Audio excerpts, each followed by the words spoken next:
just answering questions for people who were just asking questions. Look up what that means if you like. Some of these are good, bad, indifferent. Some of them I've read, some of them I haven't. Some I have prepped answers, etc. These are comments that either did or did not post. If they don't post, it's off topic, or in some cases just inflammatory as hell and has no real purpose on anybody's channel. So here we go. I have spent the last couple of 3 hours watching a bunch of your videos, and I'm truly confused as why you don't have more subs. You've earned another sub. I love all the videos I've seen about the moon hoax. I can't, thank you. I do appreciate that. You're going to find this channel is about whatever people ask about. I take requests. And it also is about whatever is occupying my mind at the time. And some people have already figured out I do the low-hanging fruit method. I look for the easiest thing to falsify something. It's not to be mean, it's just that if someone's posting or argument is so weak that I can find one thing that literally makes it impossible for them to be correct, I will go ahead and do that. And what happens is a legitimate argument or argumentation will have a response to it where someone says, oh, someone pointed out that I got something wrong. I was making a mistake. Sorry about that. I've corrected it. Here's the new version of it. It's how peer review works. If you do an equation for gravity and you end up with a negative number, which isn't able to happen in gravity, yes, I'm going to do a video on gravity. God help us all. I'm going to be studying gravity. You correct it, and your answer may be correct or just inside out. So your cosmology. But you don't ignore the proof or the disproving of your assertions. People who do that, they're not talking to reasonable people. They're looking for people who will not evaluate what they're saying, will never question them. Don't ask questions, just do as I say, not as I do. That type of person I go after. And that covers every political speculum. Now, the fun part about this, go look that up if you like, is I am accused of only going after Republicans or conservatives. No. Having been a part of, and never will be part of, one party or another, because they never really fit me, like most of you, that political parties don't really fit anybody. They're not one size fits all, they one size fits them all.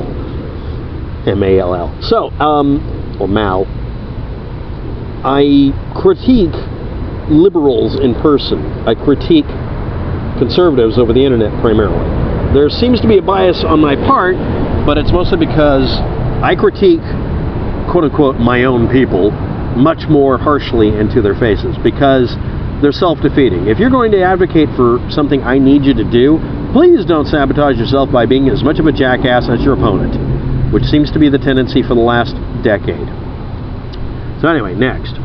I am curious, why does it seem you film in your car? One video seemed like you were in a car, and it sounded like it was raining outside.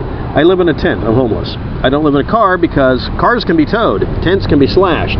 One's expensive. The other one isn't, and can be faked with whatever you can find. I can't live in a car. There are various reasons. People have asked me to cover this. I just finished doing a video answering all of that. Not going to do it. We're going to cover more questions than giving answers here. But flat out, I'm homeless.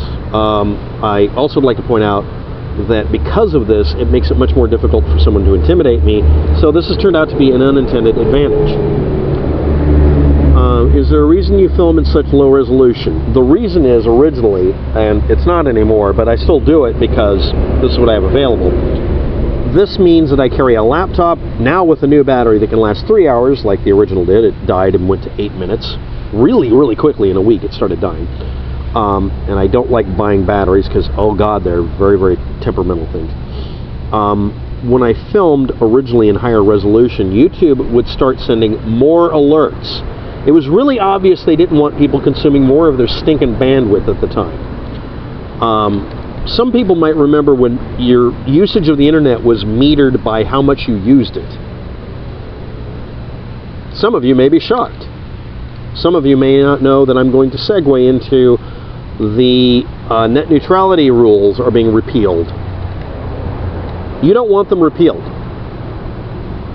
because they maintained the status quo before 4 years ago, where people would be punished for metering you and also having the right to censor you.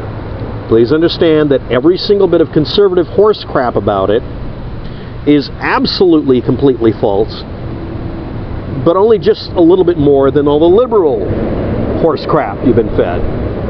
The real answer is net neutrality, as it is written up, amazingly enough, was simply there to maintain the internet as being completely impossible to censor, and you couldn't be strong-armed. If you want to go back to the bad old days of AOL-style metering on every damn thing, you're going to be doing low-res vids like me. The second reason I do this is it gets the frame rate high enough and the audio quality high enough that it's workable, and I can edit, and, well, I could edit, but I don't edit. And the other thing is, my computer's a hunk of crap, and if I do higher resolution than this, it just gets glitchy. And it shouldn't. And the next part of this I'm going to segue into is, this computer uses a software-based everything, which means there's no real hardware in it.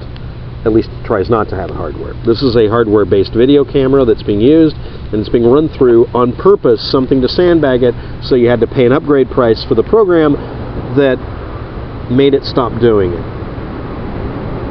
I'm not going to pay anybody money for something they sandbagged or sabotaged. Next, no big deals, I was just curious. Lots of people are.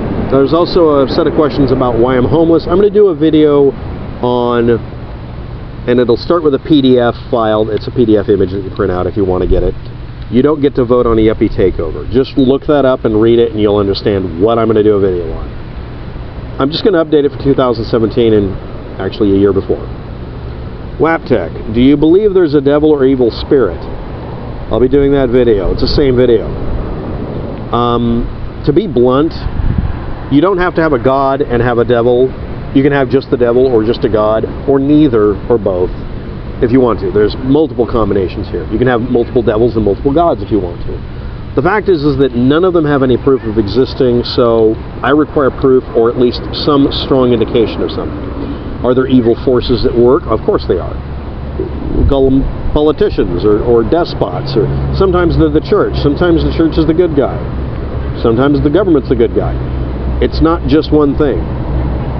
But the force I call thy evil, from thy evil consumed, is the tendency of people to do misanthropic, self-destructive, and antisocial things as a way of breaking free from the conditioning. Yes, I'm accusing Alex Jones of being the devil. Just because it's defying the status quo doesn't make it good. See also every SJW video on the internet. Yeah. See also every misanthropic person who calls themselves a patriot or a religious person who goes off on a tangent and does evil things.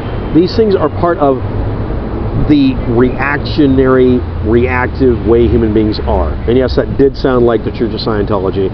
And no, I'm not into the Church of Scientology. I break into the Church of Scientology. So let's get on with the next part. National Archives, this is going to be a reply that I got on one of my videos.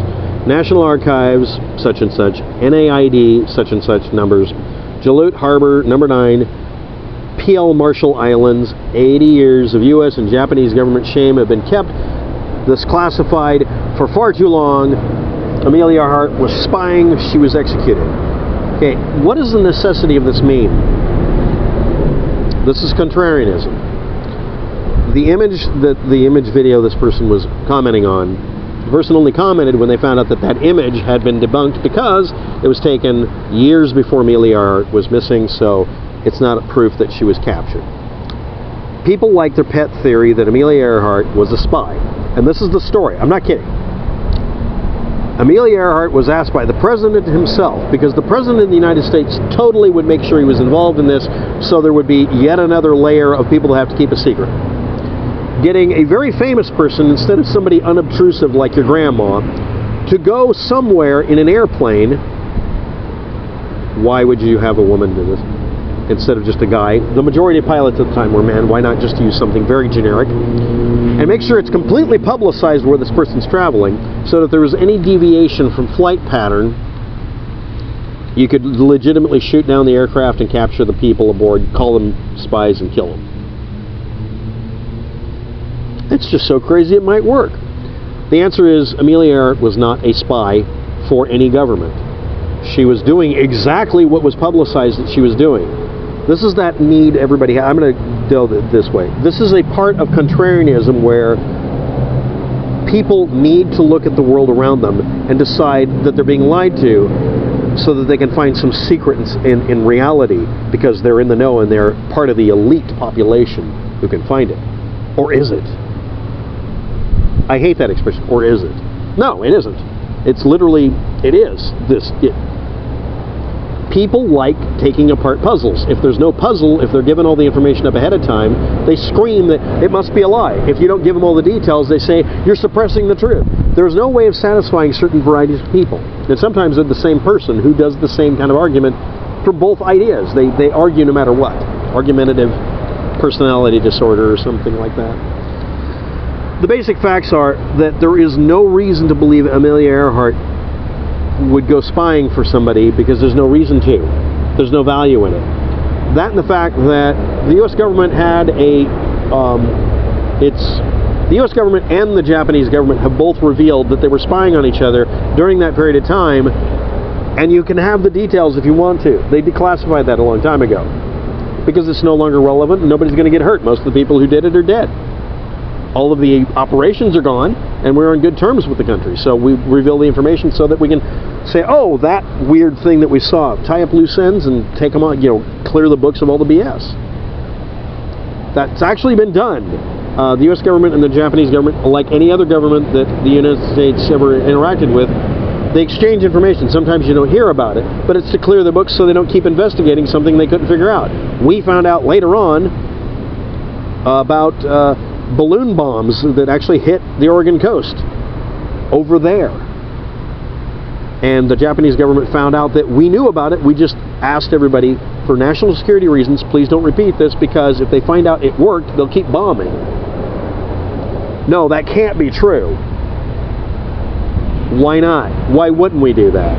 It was all-out war. Everybody in the United States was trying to prevent a bombing. Even people who were sympathetic to the Japanese didn't want them to bomb the United States. They wanted the bombing to stop. They were peaceniks. So they kept the secret too. Literally, it's in everybody's best interest that you don't tell somebody they've succeeded in killing a couple of school kids and a mom. That was actually a thing. And that wasn't revealed till way after the end of the war.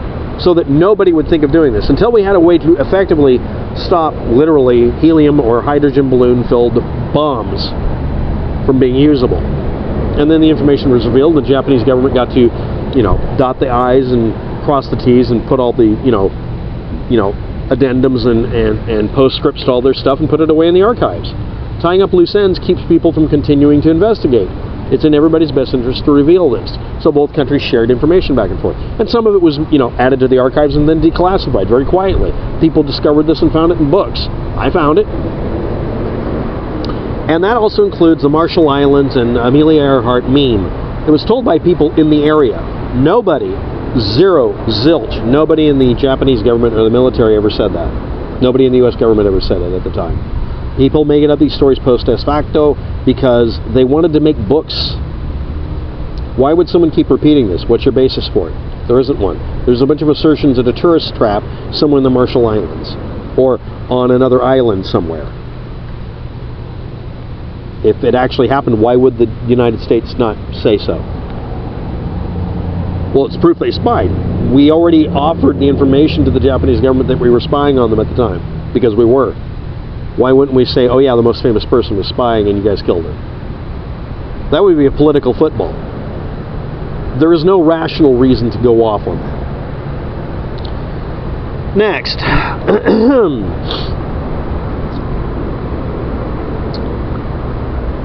On the other videos, subjects that I'm going to be doing, there's going to be more videos I'm going to do today, and I'm going to post them. It's because of the delay. So there's going to be a bunch of videos that are just reply videos, reply girl videos. Hope you don't mind. Thanks for watching. Have a good day. Good luck with that. And I'm sorry if this is insanely boring.